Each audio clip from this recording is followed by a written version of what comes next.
आज हम एंट्रोपी और सेकंड लॉ ऑफ थर्मोडायनामिक्स के बारे में स्टडी करेंगे। एंट्रोपी सेकंड लॉ कहता है कि एंट्रोपी ऑफ अ सिस्टम जो सी है ना, जो साइक्लिक प्रोसेस से गुजरता है, उसकी एंट्रोपी विद टाइम हमेशा इंक्रीज होती है।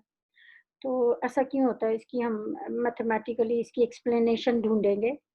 आपको पता है एंट्रोपी का हमारा जो फार्मूला है, नंबर ऑफ स्टेट से इस तरह से रिलेटेड है, S is equal to K B times log of W. W जो है वो हमारी नंबर ऑफ स्टेट्स है। इसमें लॉग पार्ट को मैं एक तरफ रहने देती हूँ, एस ओवर के बी जो है लॉग डब्ल्यू के इक्वल है, एक्सपोनेंशियल दोनों साइड्स का ले लिया तो लॉग और एक्सपोनेंशियल कैंसिल हो गए। तो नंबर ऑफ स्टेट्स जो सी हैं वो एक्सपोनेंशियल ऑफ एस ओवर के बी है। आपको पता है हमें एब्सोलूट वैल्यू ऑफ एस नहीं पता होती, तो इसका मतलब है कि नंबर ऑफ स्टेट्स भी हमें एग्जैक्टली नहीं पता होती। हम दो सिस्टम्स को कंसीडर करते हैं, सिस्टम ए और बी, जिनकी एनर्जीज जो सी है ना यू ए और यू बी है, और ये रेस्ट ऑफ द वर्ल्ड से आइसोलेटेड है, ये आपस में सिर्फ इंटरेक्ट करेंगे। ए की एंट्रोपी जो सी है एस ऑफ यू ए से डिनोट हो रही है, और बी की entropy S of U B से डिनोट कर रहे हैं। तो एक्चुअली हमारी एंट्रोपी जो सी है वो सिस्टम की एनर्जी पे डिपेंड कर रही है। अब हमारे सिस्टम की एनर्जी जब मैक्सिमम होगी तो उसकी एंट्रोपी भी मैक्सिमम होगी। तो बुक ने आपकी बुक ने मैक्सिमम एनर्जी को स्टार से रिप्रेजेंट किया, तो यू ए स्टार आपकी मैक्सिमम एनर्जी है सिस्टम ए के लिए, तो उस पे एंट्रोपी मैक्सिमम होगी। इसको एस ए स्टार कहते हैं या S of u A star कहते हैं। तो ये क्या है कि हमने हॉरिजॉन्टल एक्सिस पे ये प्लॉट लिया है, इस पे एनर्जी वेरी कर रही है, यू ए स्टार इसका मैक्सिमम है, तो एंट्रोपी जो सी है यू ए स्टार पे मैक्सिमम है। वर्टिकल एक्सिस पे हमारी एंट्रोपी है, हॉरिजॉन्टल पे एनर्जी है। तो जैसे ही हम मैक्सिमम वैल्यू से आगे या पीछे जाएंगे तो एंट्रोपी कम होना शुरू हो जाती है। तो सिर्फ एंट्रोपी जो मैक्सिमम है वो मैक्सिमम वैल्यू ऑफ एनर्जी पे लाई करती है। तो नेक्स्ट हम ये करते हैं कि ये जो हमारी हम कोई सा भी पॉइंट यू ए ले लेते हैं और उसकी टेलर एक्सपेंशन करते हैं अराउंड द मैक्सिमम पॉइंट। तो एस ऑफ यू ए को हमने एक्सपैंड कर लिया अराउंड द मैक्सिमम पॉइंट। तो ये आपको पता है जीरोथ ऑर्डर टर्म है, s of u A star, और zeroth order derivative divided by zero factorial, और फिर ये u a minus u A star divided by one factorial, और first order derivative of s with respect to u at U A star, और फिर second order term जो सी है वो u a minus u A star का square divided by two factorial, और second order derivative of partial two s with respect to u a आ जाएगा एट यू ए स्टार। अब आपको पता है कि क्योंकि ये हमारा हम यू ए स्टार पे सब चीज़ें इवेल्युएट कर रहे हैं, तो यू ए स्टार पे तो हमारी जो है partial S over partial you जो है वो एक मैक्सिमा बना रहा है, तो इसलिए partial S over partial you जो है वो डेरिवेटिव है या स्लोप ऑफ आवर ग्राफ है, और slope of our graph at maxima जो होती है वो जीरो होती है। और जो डबल डेरिवेटिव है वो हमें बताता है कि हमारा जो ये पॉइंट है जहाँ ये मिनिमा है कि मैक्सिमा है, और क्योंकि ये मैक्सिमा है तो इसलिए सेकंड डेरिवेटिव जो है वो नेगेटिव होगा। तो ये चीज़ें यहाँ पे मैथमेटिकली हमने लिखी हैं कि partial partial S over partial U at U A star is zero, और सेकंड डेरिवेटिव उसको हमने एस डबल प्राइम से ज़ाहिर किया और वो नेगेटिव होता है। तो ये एक नेगेटिव टर्म है, तो इसलिए अगर मैं माइनस एस डबल प्राइम लूँगी तो वो एक पॉजिटिव टर्म होगी। तो अब हमने S of u A star में ये वैल्यू सब्सटीट्यूट कर दी, तो फर्स्ट ऑर्डर टर्म जो सी है वो तो खत्म हो जाएगी, सिर्फ जीरो और सेकंड ऑर्डर टर्म बच गई।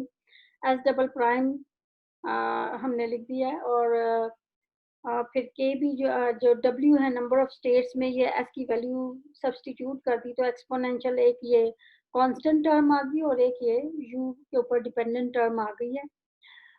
इस कांस्टेंट को अभी आप छोड़ के अगर ये वाली टर्म को देखें तो ये आपको एक गॉसियन फंक्शन रिमाइंड कराएगी। गॉसियन फंक्शन का फार्मूला जो सा होता है ना वो इस तरह का फॉर्म का होता है, a exponential e raise to power minus x mu square divided by 2 sigma square. तो इस रिजल्ट से अगर आप कंपैरिजन करें तो आपका जो यहाँ पे हमारे एनर्जी वाले या एंट्रोपी वाले केस में है, हमारी मीन वैल्यू यूए स्टार है और जो हमारा सिग्मा है या विड्थ होती है डिस्ट्रीब्यूशन की 1/2 सिग्मा स्क्वायर वो S double prime divided by 2 के बी है। तो इधर से सिग्मा ए या विड्थ ऑफ आवर डिस्ट्रीब्यूशन वो minus K B divided by S double prime है। अब ये सिग्मा के साथ माइनस आ गया, लेकिन आपको पता है एस डबल प्राइम भी नेगेटिव है, तो एक्चुअली सिग्मा ए स्क्वायर हमारा एक पॉजिटिव नंबर है। इसको हमने डेल्टा यू ए स्क्वायर का नाम दे दिया है। जब हमारा सिस्टम इक्विलिब्रियम में होता है तो उसकी मैक्सिमम एनर्जी यूए स्टार होती है, लेकिन सिस्टम इक्विलिब्रियम में भी जौन सा है वो अपनी मैक्सिमम एनर्जी से दाएं बाएं फ्लक्चुएट कर सकता है, और उसकी फ्लक्चुएशन जो सी है ना ये सिग्मा डिस्ट्रीब्यूशन की विड्थ से दी जाती है, जो कि डेल्टा यू ए है, डेल्टा यू ए स्क्वायर है। और यानी सिस्टम फ्लक्चुएट कर सकता है, उसकी मैक्सिमम एनर्जी से ऊपर नीचे वो जा सकती हैं वैल्यू, तो यानी कि वो फिक्स्ड एनर्जी पे नहीं रहता जब वो इक्विलिब्रियम में होता है। और delta you A sigma A है वो, जो कि square root of minus K B over S double prime है, लेकिन आपको पता है ये इमेजिनरी या कॉम्प्लेक्स नंबर नहीं है, क्योंकि एस डबल प्राइम नेगेटिव है, तो ये माइनस एस डबल प्राइम एक पॉजिटिव क्वांटिटी है। तो इक्विलिब्रियम में हमारा सिस्टम जो है ना वो अपनी एनर्जी की वैल्यू जो सी है you a double prime minus delta U A से लेकर U A star plus delta you a की रेंज में लाई कर सकता है। और नंबर ऑफ अवेलेबल जो स्टेट्स होंगी वो डब्ल्यू, यानी ये जो u A star minus delta you a पे जो स्टेट्स अवेलेबल होंगी, और W u A star plus delta you a पे जो स्टेट्स अवेलेबल होंगी, उनके दरमियान नंबर ऑफ स्टेट्स भी वेरी कर सकती हैं। अब इसके बाद अब हम ये करते हैं कि हम ना अपने जॉइंट सिस्टम ए बी को देख लेते हैं। अक्सर हमारी जो स्टेट्स होगी अक्सरियत वो मैक्सिमम एनर्जी के गिर्द लाई करेगी, जो कि यू एस स्टार है। और प्रोबेबिलिटी के सिस्टम जो सा है वो सिर्फ यूएस किसी भी एनर्जी पे लाई करेगा, उसके होने की प्रोबेबिलिटी क्या होगी कि number of states at UA divided by total number of states. और प्रोबेबिलिटी दैट सिस्टम जो है वो मैक्सिमम एनर्जी पे पाया जाता है, वो क्या होगा कि number of states at maximum energy divided by total number of states. अब ये प्रोबेबिलिटी के हमारा सिस्टम अगर मैक्सिमम एनर्जी पे आ गया तो किसी और एनर्जी यूए पे जाने की उसके क्या चांसेस हैं, वो हम इन दोनों की रेशो से ही इवेल्युएट करेंगे। तो ये रेशो ले ली है probability at energy UA and probability at maximum energy. Maximum energy पे आपको पता है ना नंबर ऑफ स्टेट्स भी मैक्सिमम है, तो ये वैल्यू हमने इवेल्युएट की थी अभी पीछे ही टेलर एक्सपेंशन से। और एट मैक्सिमम एनर्जी जो सी है ना वो आपको पता है ये एक्सपेंशन वाली टर्म जीरो हो जाएगी, सिर्फ कांस्टेंट वाली टर्म पाई जाएगी। तो हमारे पास जो रेशो आती है probability of system to be in energy state UA to probability of system to be at maximum energy, वो ये गॉसियन बनती है। सॉरी ये माइनस मैं लगाना भूल गई, क्योंकि ये वाला माइनस जो सा था वो इधर आ जाता है, तो ये एग्जैक्टली हमारा गॉसियन ही बन रहा है। अगर हम ये सपोज करें कि सिस्टम जो सा है वो 20 सिग्मा अवे चला जाए,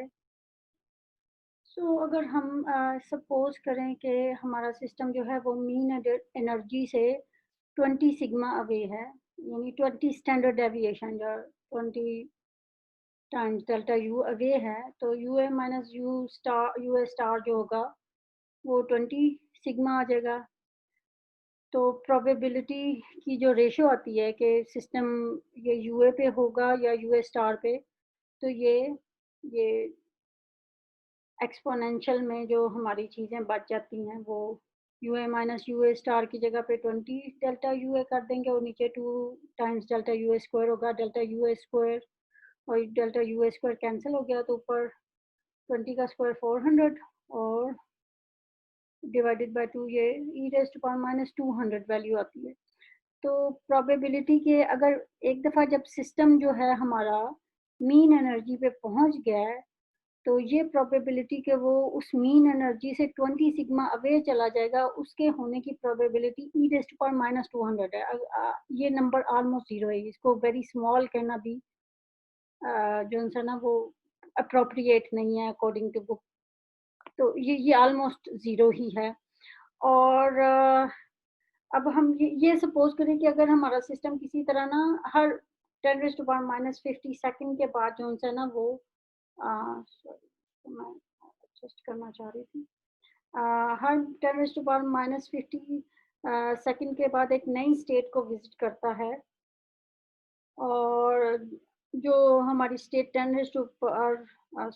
20 सिग्मा अवे जो स्टेट है उसको कितनी देर बाद वो विजिट करेगा, तो ये time divided by probability to visit the state हो जाएगा। तो टाइम 10⁻⁻50 सेकंड है, और ये प्रोबेबिलिटी हमारी e⁻²00 थी, ऊपर आके e⁻+200 हो जाएगी। तो ये नियरली 10⁻38 सेकंड्स आता है। तो ये तो यूनिवर्स के भी लाइफ टाइम से ज़्यादा। तो एक्चुअली ये हमारे लाइफ टाइम में नहीं हो रहा, इवन यूनिवर्स के लाइफ टाइम में नहीं हो रहा। तो इसको आप यूँ ही समझ लें, इट विल नेवर हैपन। तो होता क्या है कि जब सिस्टम हमारा मीन वैल्यू के ऊपर आ जाता है, मीन एनर्जी के पास आ जाता है, तो उसके पास जो अवेलेबल स्टेट्स होती हैं वो नंबर ऑफ स्टेट्स भी ज़्यादा हो जाती हैं, और जो मीन वैल्यू से दूर है वहाँ पे नंबर ऑफ स्टेट्स कम होती हैं। तो नंबर ऑफ स्टेट्स ज़्यादा होने का मतलब है कि सिस्टम के पास एंट्रोपी भी ज़्यादा है, तो सिस्टम ज़्यादा एंट्रोपी की तरफ जाता है।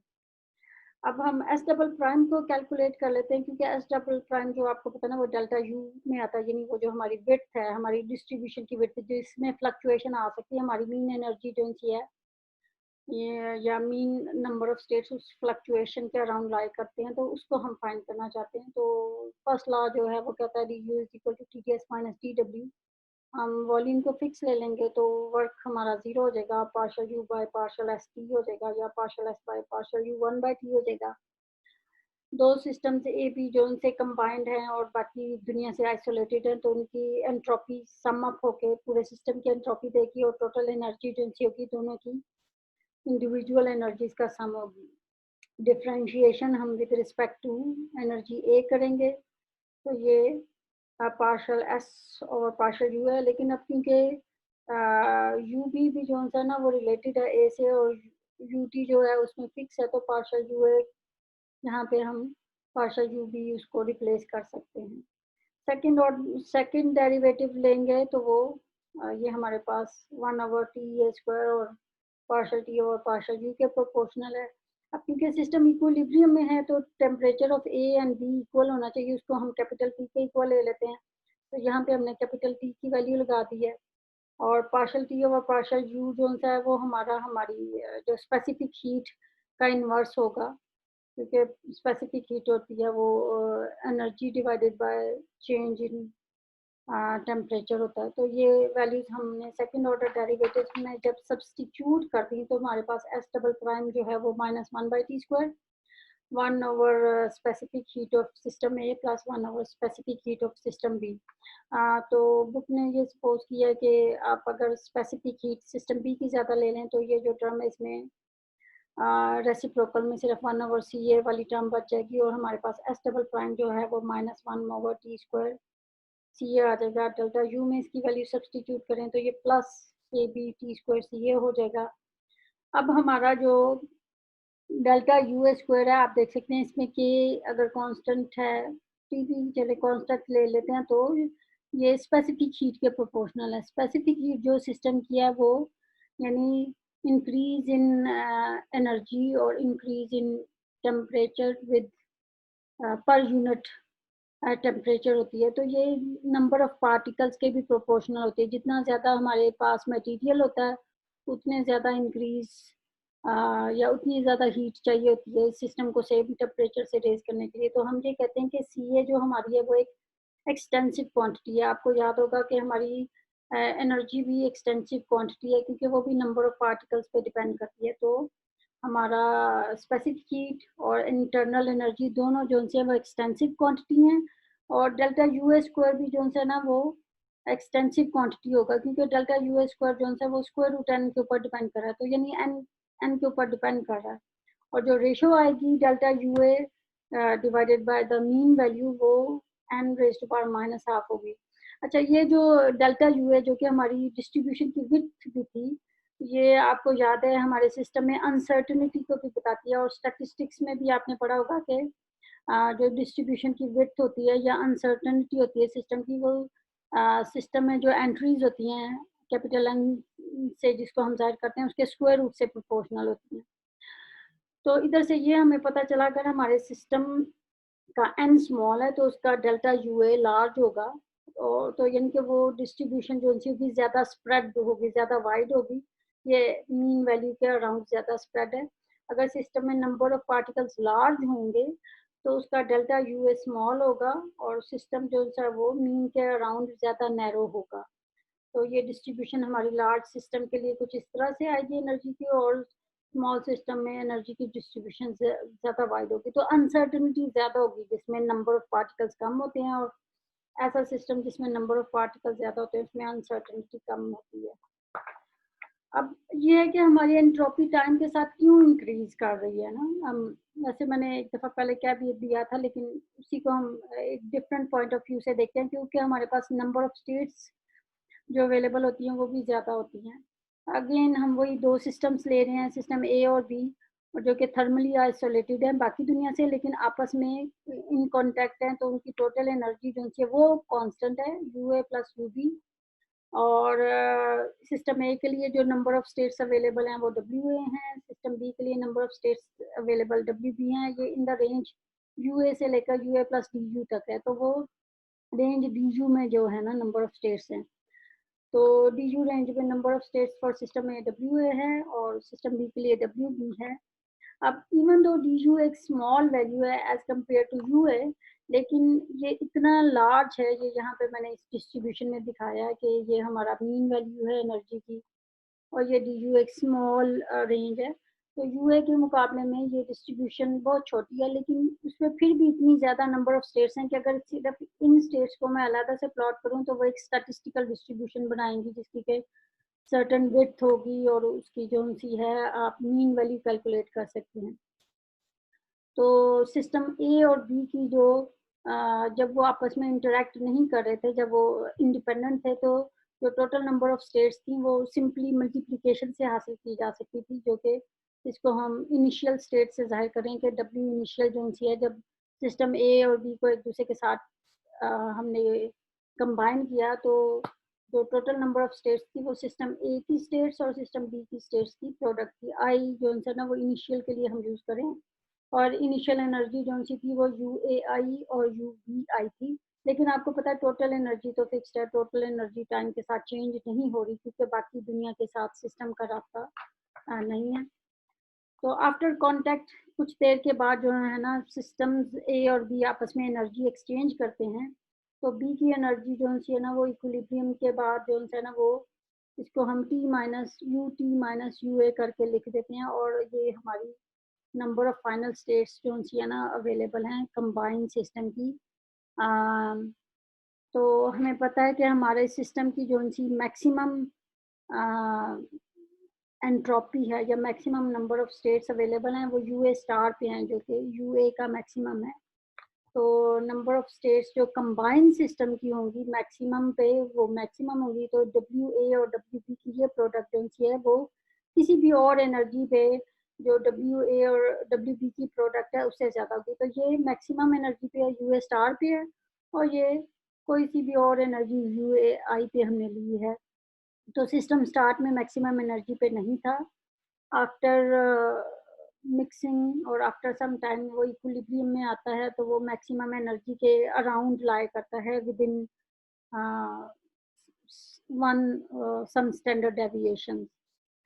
अब क्योंकि तमाम स्टेट्स जो हैं वो इक्वली प्रोबेबल हैं, तो जो प्रोबेबिलिटी होगी कि सिस्टम जो सा है अगर एक दफ़ा मैक्सिमम स्टेट में आ गया है, मैक्सिमम एनर्जी स्टेट में आ गया है जो कि यू ए स्टार पे है, तो उसकी वापस यू ए आई स्टेट में जाने की प्रोबेबिलिटी क्या होगी, वो दोनों प्रोबेबिलिटीज का रेशो होगी। तो ये सिस्टम की सॉरी नंबर ऑफ स्टेट्स का रेशो होगी, तो ये सिस्टम की नंबर ऑफ स्टेट्स हैं इन एनी स्टेट आई, और ये सिस्टम की स्टेट है एट मैक्सिमम एनर्जी स्टेट। अगर हम ये सपोज करें कि ये प्रोबेबिलिटी 0.01 है, तो फिर सिस्टम जो सा है वो अपनी मैक्सिमम एनर्जी से वापस यूएआई में जा सकता है। लेकिन अगर ये प्रोबेबिलिटी हमारी exponential e raise to power -400 आए, तो फिर ये प्रोबेबिलिटी जो है ना जीरो ही आप सपोज कर लें। तो यानी सिस्टम जो सा है ना फ्लक्चुएशंस की वजह से भी उस इनिशियल एनर्जी पे वापस नहीं जाता, क्योंकि उस पे वापस जाने की प्रोबेबिलिटी बहुत कम होती है। और दूसरी वजह यह है कि नंबर ऑफ अवेलेबल स्टेट्स जो है ना वो मिक्स्ड सिस्टम की ज़्यादा होती है। तो सिस्टम की नंबर ऑफ स्टेट्स ज़्यादा हैं तो एंट्रोपी भी ज़्यादा है। तो इसका मतलब है कि सिस्टम जो है ना ज़्यादा नंबर ऑफ स्टेट्स जहाँ अवेलेबल हैं उसको प्रेफर करता है, तो वो मैक्सिमम या लार्ज नंबर ऑफ एंट्रोपी को प्रेफर करता है। तो यूं सिस्टम हायर एंट्रोपी की तरफ मूव करता है, कभी भी कम एंट्रोपी की तरफ नहीं जाता। अब आपकी बुक में एग्जांपल दी हुई है जिसमें कि उसमें हमने इनिशियल और फाइनल नंबर ऑफ स्टेट्स की रेशियो कैलकुलेट की है। प्रोवाइडेड हमें प्रॉब्लम में सिर्फ टेम्परेचर दिया है। सिस्टम ए का टेम्परेचर इनिशियली 300.2 था केल्विन में और सिस्टम बी का 300 केल्विन था। जब दोनों को मिक्स किया तो ये डिफरेंस सिर्फ 0.2 केल्विन का है। तो दोनों की स्पेसिफिक हीट सेम ले लिए 1 जूल पर केल्विन। तो जो इक्विलिब्रियम टेम्परेचर है वो 300.1 है। तो इक्विलिब्रियम में सिर्फ 0.1 का फर्क पड़ा है। तो ये एक फार्मूला जो सा ये डी एस के लिए T D S is equal to G U आपको पता है, तो डी टी मैंने खुद इंट्रोड्यूस करा दिया। तो डी एस इधर से ये c times d t by t आ जाएगा। तो इंटीग्रेशन की इनिशियल से फाइनल स्टेट तक तो ये s f minus s i फिर से डेल्टा एस आ गया, जो कि c times log t f minus divided by t i आ जाएगा। तो हमारे सिस्टम का फाइनल जो टेम्परेचर था वो सिस्टम ए और बी के टेम्परेचर की हमने प्रोडक्ट लिया और इनिशियल जो टेम्परेचर था वो सिस्टम ए और बी के इनिशियल टेम्परेचर की प्रोडक्ट ली है। ये वैल्यूज यहाँ पे सब्सटीट्यूट की, तो जो रिजल्ट आया वो आपकी बुक में और जो मेरा रिजल्ट है वो मैच नहीं करा। बुक वाले ने 1.1 इंटू 10⁻⁻7 लिया, तो मेरा 9.99 10⁻⁻8 आया। मैंने अब ऑनलाइन कैलकुलेटर से ये वैल्यू इवेल्युएट की थी। तो anyway order of magnitude same आता है, तो डेल्टा एस 10⁻15 ऑर्डर का आता है।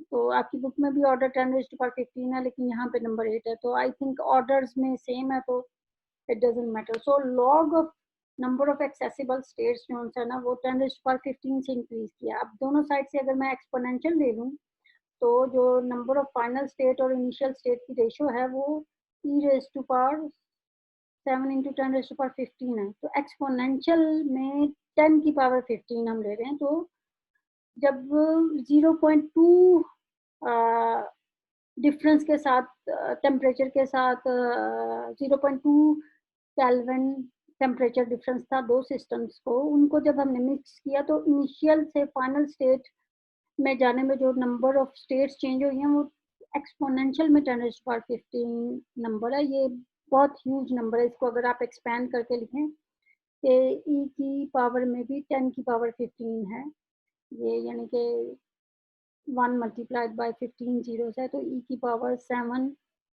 मल्टीप्लाइड बाय 15 जीरो है।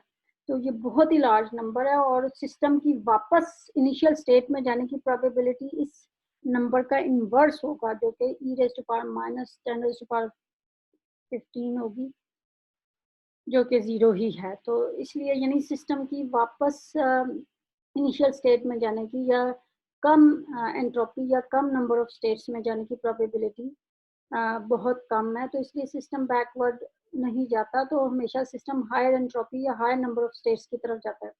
फिर दूसरी एग्जांपल में उन्होंने टेम्परेचर डिफरेंस 10⁻⁻6 तक लिया है। तो उससे भी जो हमारी रेशियो आई थी ना वो लॉग में वो 10⁻5 तक आई थी। तो जब एक्सपोनेंशियल ले लेंगे तो वो e⁻8 इंटू 10⁻5 तक आई है। तो इसमें भी नंबर ऑफ स्टेट्स बहुत ज़्यादा हैं। तो जब टेम्परेचर डिफरेंस जो सा था ना दोनों स्टेट्स का 10⁻⁻9 तक लें, तो फिर जो सा था ना नंबर ऑफ स्टेट्स में इंक्रीज इतना सिग्निफिकेंट नहीं था। आई थिंक वो समथिंग 2 टाइम्स था इनिशियल स्टेट से। तो उस केस में वापस जाने का चांस था। तो यानी 10⁻⁻9 टेम्परेचर डिफरेंस केल्विन में आई एम नॉट श्योर, मुझे एक्सपेरिमेंटली इतना पता नहीं कि हम इतना दो सिस्टम्स के दरमियान टेम्परेचर डिफरेंस अचीव कर सकते हैं कि नहीं। तो प्रैक्टिकली जब हम दो सिस्टम्स को मिक्स करते हैं तो नंबर ऑफ अवेलेबल स्टेट्स ज़्यादा हो जाती हैं। नंबर ऑफ अवेलेबल स्टेट्स ज़्यादा होती हैं तो एंट्रोपी जो होती है वो तो नंबर ऑफ स्टेट्स का लॉग होती है, तो एंट्रोपी भी इंक्रीज होती है। तो ये हमारा थर्मोडायनामिक्स का सेकंड लॉ है जो कहता है कि हमारे सिस्टम की एंट्रोपी हमेशा इंक्रीज होती है या सेम रहती है। तो ये हमारा एंट्रोपी और सेकंड लॉ ऑफ थर्मोडायनामिक्स का रिलेशन था।